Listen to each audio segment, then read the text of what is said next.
Okay, here's an article from Kotaku.com that says here is the Nintendo Switch Joy-Con repair was constantly overwhelmed, claims former supervisor. Plagued by high turnover and outstanding volume, the Joy-Con center made frequent mistakes.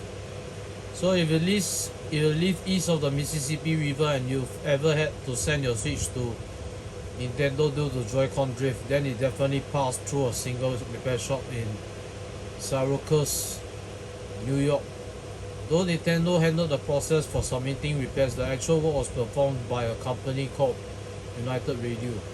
According to one former supervisor in the Switch repair department who spoke to Kotaku on the condition of anonymity, the volume of defective Joy-Cons that came into the shop was very stressful, contributing to high turnover, which in turn resulted in lots of repair mistakes.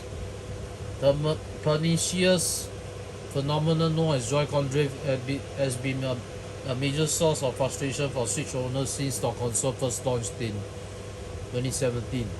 After some use, thumbsticks on the controller often start registering movement even when in a neutral position. The problem is so widespread and severe that multiple class action lawsuits about the issue have been brought against Nintendo. And in a rare move, the company's president apologized for the trouble it has caused customers.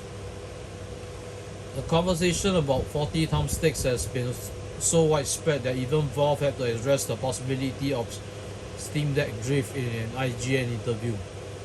According to our source, Kotaku had independently confirmed worked at a high level within the repair shop. The faulty design of the hardware was felt most acutely by those tasked with fixing hundreds of controllers that flooded in each day. They said that easily thousands of Joy-Cons were coming through each week. United Radio confirmed over the phone that they handle Switch repairs, but the customer-facing process goes through Nintendo. United Radio relied on temporary employees that was applied through Aerotech, a staffing company. The former supervisor said, "We ended up having to set up an entire new workspace just for Joy-Con repair." The lack of senior expertise among the staff led to frequent mistakes on Nintendo Switch repairs, our source claims. Since United Radio struggled with employee retention, a lot of employees were inexperienced. Temporary employees from Aerotech were eligible to be hired by United Radio as full-time employees after 3 months, but many never made it past 2.5. Nitpicky firings by Aerotech and folks not showing up were also contributing factors to high turnover, the former supervisor said. Kotaku's source was the only permanent member of the team who is a native English speaker. Most of the temporary employees that the source trained are Vietnamese immigrants who are less familiar with English. According to 2021 estimates from the US Census Bureau, 6.9% of the people living in Syracuse are of Asian descent. This means only a couple of them could speak English well enough to act as a liaison between the trainer and the rest of the staff. Our source estimated that around 2/3 of the repair workers were Vietnamese. Other languages spoken on the floor included Spanish, Swahili, and other South Asian languages. The workers are on work visas or are American citizens. The Nintendo repair even celebrated some of their colleagues passing their citizenship test during their employment. Despite the communication challenges, these workers are also often stuck around the longest. Nevertheless, the need to constantly train new employees put a significant strain on the team's ability to oversee repairs. According to Kotaku's source, customers who sent in their Joy-Cons from 2017 to 2018 were sent new replacements. For a while, this speedy solution helped alleviate the pressure. After that first year, however, the shop staff were forced to prepare every set of Joy-Cons. Turnaround times were tight and the pace was difficult to maintain.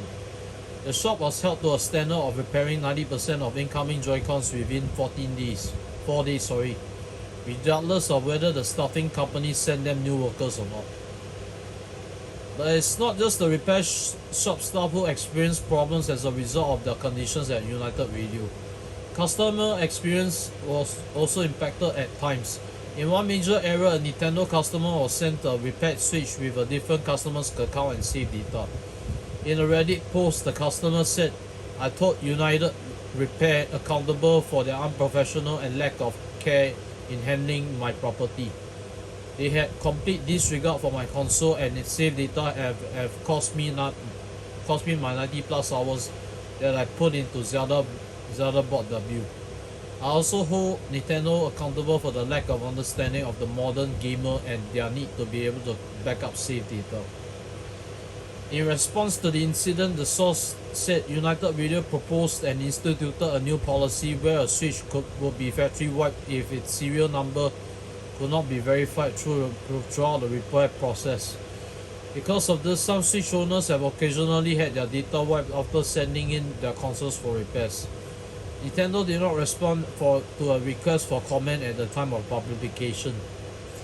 Nintendo of America's reliance on third-party contract labor is not exclusive to its repair shops.